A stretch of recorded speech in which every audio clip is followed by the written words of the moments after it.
nimuhorane n'umukama. Inkuru nziza ya Yezu Kristo nk'uko twayandikiwe na Luka Mweranda. Nahazwa mukama.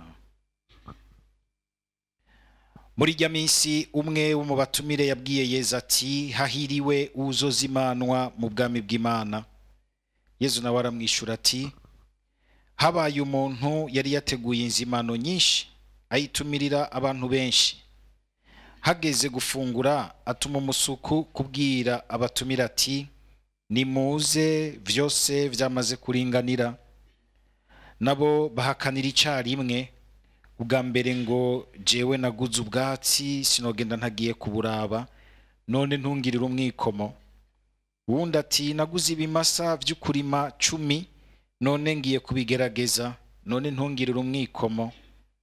Uwundi ati, ndi mu nkinga, nico kimbujije kuza.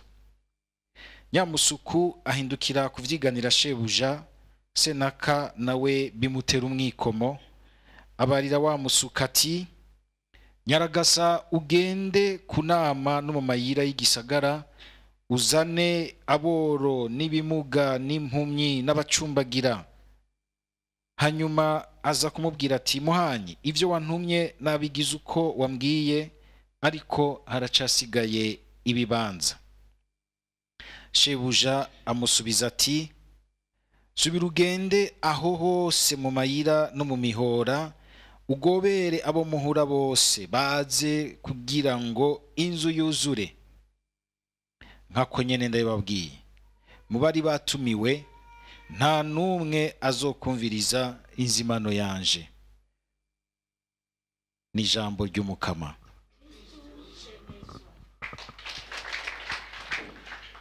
Ubucuti bwacu n'Imana bumeze nko kwibera mu nzimano. Hari uturimo mpora numva baririmba bamwe bamwe ngo kwibera Yezu, ngo kwibera muri Yezu ngo numunyenga. Yezu naho yigeze atwereka yuko umenga ubucuti bwacu n'Imana ko camumenga ni ikintu c'abantu menga bama bari mu ruhagarara, bama bari tandi, bama bari ko hari igihe umenga ubukristo bwacu bwose bugomba kugarukira mu bintu by'ibitero, ibintu by'intambara, ibintu by'iki, kugaruka tukumva. Umwanditsi w'izabani we harahanagira ati, umvirize murabe ingene umukama ari mwiza. Yezu akatwereka yuko gucudika n'Imana ni vyiza, biraryoshe, birahimbaye nko kuba mu nzimano. Gucudikana Yezu biraryoshe, birahimbaye, ni nko kuba mu nzimano. Inzimano z'umunsi mukuru, inzimano z'ugweze, murabe ahantu haba hari umunsi mukuru. Uyu munsi abantu basigaye bazi kubiryosha, ugasanga nkajya hariko harabera reception, ugasanga bahasharije, harakaka, naho boza umenga urarushe, ugaca wumva umenga uraruhutse, ukumva umenga wohaguma, ugasanga ari uturirimbo tworoshe. Muga hari igihe hagera igihe bagapupagura, abantu bafise imitima itanguye kuruha, tugaca tuhava kugira ntihave ihagwa. Ugasanga n'ahantu haryoshe, ahantu hapfutse. Nuko Yezu ashaka kubigereranya. Yezu yarakunda mbere no kwitaba inzimano bamutumiyemwo, n'ubundi kugira ngo yumvishe abantu yuko Imana yacu ni Imana inezerwa no kuba mu bayo, isangira n'abayo, igasangira n'abayo ivy'ubuzima bwabo, ibihimbaye, ibinezereye, nibibabaza, nibiremereye, igasangira nabo agatetse nakokeje canka kabisi n'agahiye. Sinzohora yidoga ati, mwe mwamushaka yuko dusangira agatetse nakokeje, ariko ngo akabisi n'akarura ntimushake yuko tugasangira. Yaraje ugira ngo asangire n'abantu ibintu by'ubuzima bwabo byose. Ako kanyamuneza kubwo bucuti n'Imana niko Yezu agomba kutwumvisha ubwa mbere yuko n'ivy'Imana itugenera niho tuzosozerera akanyamuneza k'ibihe bidahera. Nubwo kumbura ushobora gusanga ikindi kiringo gutwara ubwo bucuti n'Imana haraho bidusaba intambara zimwe zimwe, bidusaba kwitsinda, bidusaba ukutaguma tugenda twiyumviriza mu runtu ahubwo twumviriza ico Mukama ashaka kutwubakamwo gishasha. Ariko rero twinjiye muri iri jambo ry'Imana mu nkuru nziza yindi ibangabanganywe n'iyi ivuga ibinyene kwa Matayo mu kigabane ca 22, niho iyi nzimano babitomora neza ngo ni Senaka ngo yaringanije inzimano y'ubugeni bw'umuhungu wiwe, y'ubugeni bw'umuhungu wiwe. Baravuze ngo ubugeni bw'umuhungu wiwe, bakavuga uwo muhungu mugabo ntibavuga umugeni uwo ari we. Umugeni ni wewe, ni jewe, ni ekleziya, ni umutima w'umuntu ucudikana Yezu. Data arashaka yuko twinjira mu bucuti buryoshe na Yezu, mbere ukamenga yama yitwararitse, yama arindiranye igishika cyo kubiryosha gusumvya. Aha atukumva yuko rero mugabo Imana itumirira ubwo bucuti, mugabo ugasanga hari abadashaka kubwinjiramo, kandi ugasanga barafise ivyitwazo muri bo bumva umenga birumvikana. Birumvikana. Mwumvise ingene ngo arungika abaja gutumira kwinjira muri ubwo bugeni, muri ubwo bucuti, ariko bamwe bakagira bati umwe yagize ati naguze ibimasa vy'ukurima 10 none ngiye kubigerageza.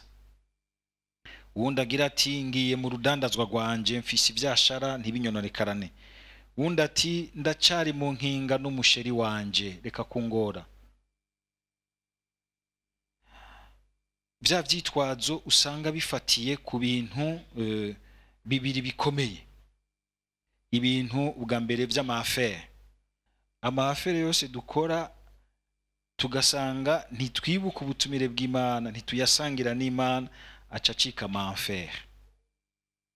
Sindi mbero harakivuga n'abakibaza ngo yavuze igifaransa yakomesheje ati ngo ngiye muri afere zanje. Ugiye muri afere? Amafere yacu ugasanga mu mafere yacu ntituyabamwo nk'abariko barayasangira n'uyu mukunzi w'imitima yacu Yezu Kristo. Kamenga hariho imyanya ya Yezu n'imyanya y'amafere yacu, y'amafere y'amafaranga, y'amafere y'amatongo, uko nyene twavyumvise, y'amafere y'urudandazwa. Ubwo turumva yuko tubisangira na Yezu, ku buryo bw'uko hari abantu basigaye bageze ku rugero bavuga bati ivyo bintu nibikunda ko Yezu abibamwo, bitegerezwa kurangwa n'akanyoma, bitegerezwa kurangwa n'akantu k'amacenga yo mu buyenzi.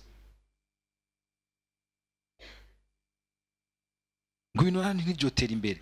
Hari umuntu yigeze kuducokoza agira ati none mwebwe iwanyu muri Afrika ibintu byanyu bizotera imbere ariko hagiyemwe amanyanga n'akanyoma.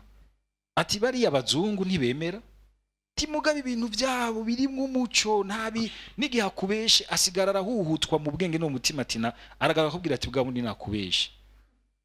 Ariko twebwe arakubesha akakuzirika akakongera akazokongera gushika uhenutse. Mwagasanga twe tuvuga ngo turasenga cyane, hari kibazo. Ubwo nidusenga gwa ruti rufise ibishami mugaba atacamwe, tuze turitonda. Musi Yezu yaje mu rubanza ntawuzi abazogira ati aba byukuri mu mitima yabo abatwari kumwe, twari dusangiye umutima.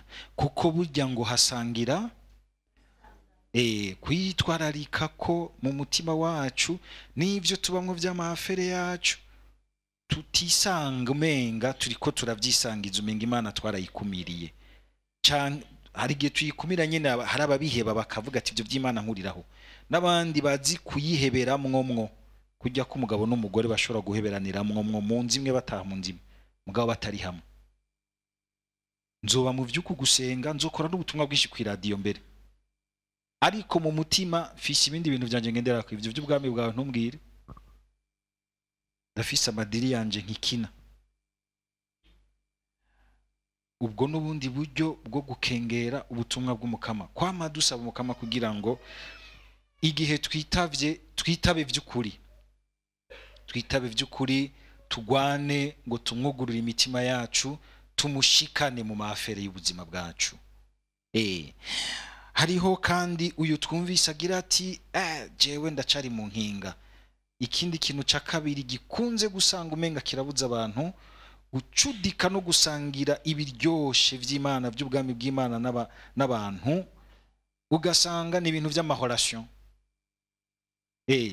Ya migenderanire ituboha ukamenga kuyibamwo no kugwanyana n'Imana, cyangwa ukamenga n'Imana ntiyo kwinjiramwo. Ntidushobora kuyitunganya ngo tuyibemwo turi kumwe n'umukama. Umukama akagira ati ntihagire ico worekerana ngo kiguherane. Nivyo hariho imyanya yo kugwana no kugerageza kugarura ibintu kubisubiza ku murongo, gasanga birafata umwanya, ariko umuntu Imana ikamwumva mu uwo mutima yuko ashaka ko n'imigenderanire yiwe yose itomubuza kuzimanwa n'Imana. Nta kintu nk'ubu cama kimbabaza igihe ushobora gusanga nk'umuntu hageze kuzimanwa kuri Eucharistia ntashobore kuduga kuri altari, kuko hari enfer arimwo, kuko hari relation irimwo ikamubuza gushika kuri altari y'umukama.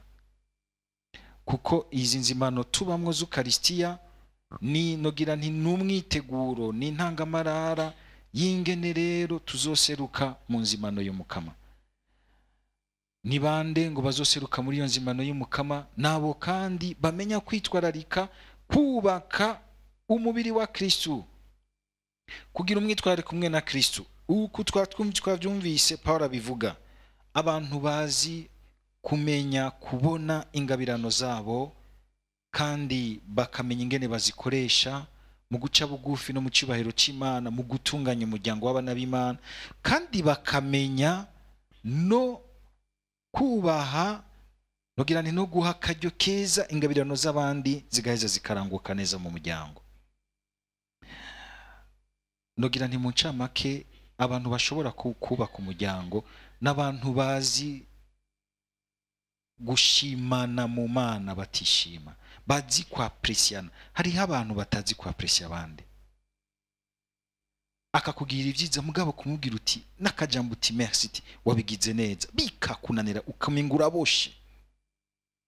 Abantu bamusanga umenga mwumvise paragira ati ngo mushimane mutishima mu bwenge. Abantu bamusanga umenga umwanya wabo wose umutima n'ubwenge bwabo umenga ni sentare bariko baraca imanza mbi ku bandi, ntibazi guhayagiza ivyiza ku bandi. Be nabo ntibikunda ko bubaka umubano, ntibikunda. Baca banigwa n'umururazi wo kuguma babona ibibi, bigaca bibakoreramwo bagasanga babaye babi. Nahana Paulo agira ati menya guhezagirana, reka kuguma muvumana. Imana irazi yuko yabashize hamwe muri mwingabirano zayo, ariko kandi mutuzuye kugira ngo uwundi ingabirano y'uwundi yubaka uwundi imwuzuze hajya kumbure ubona amanegurwa yiwe. Turafise ukungene dutegerezwa kubona amagara make amanegurwa y'uwundi ahakiri igicuga canke igihombe atarakomera. Ntubiraba uko ariko kose, ubirabana icubahiro c'Imana, ukabirabana ikintu gishika kure, utagarukira gusa ku muntu. Paulo avuga ati ngo kuvaho tumenyeye Kristo, umuntu nitukimuraba gusa nkuko tumubona inyuma, n'umuntu ari kwingingo y'Imana n'amagara make yiwe hatarakomera hataruzura.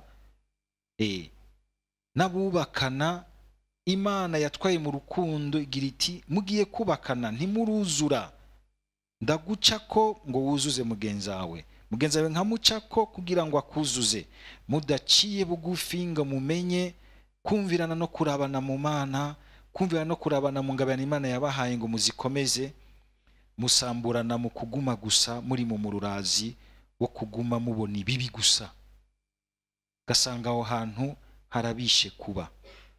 Mama Teresa w'Ikarikitano bavuga ati igihugu musanga umenga ugumutora manegugwa n'umutima mubi muri mugenzi wawe utazi kuyatwara no kuyaraba mu Mana, nturonka kanya kugukunda mugenzi wawe, nturonka kanya ko gusiga umutima wawe n'ubwenge bwawe urukundo rw'Imana, amavuta y'urukundo rw'Imana. Dusaba Mukama kugira ngo rero mu kwitaba ubucuti na Kristo duheze dukomeze mu kubaka umuryango w'abana b'Imana duciye kuri izi mpanuro nziza Paulo yaduhaye. Murafata akanya musubire muzizirikane, muzuze, muzihekenye, zibamanukemwo, zicika umusokoro amagufa yanyu n'ubwenge bwanyu n'umutima wanyu. Amen.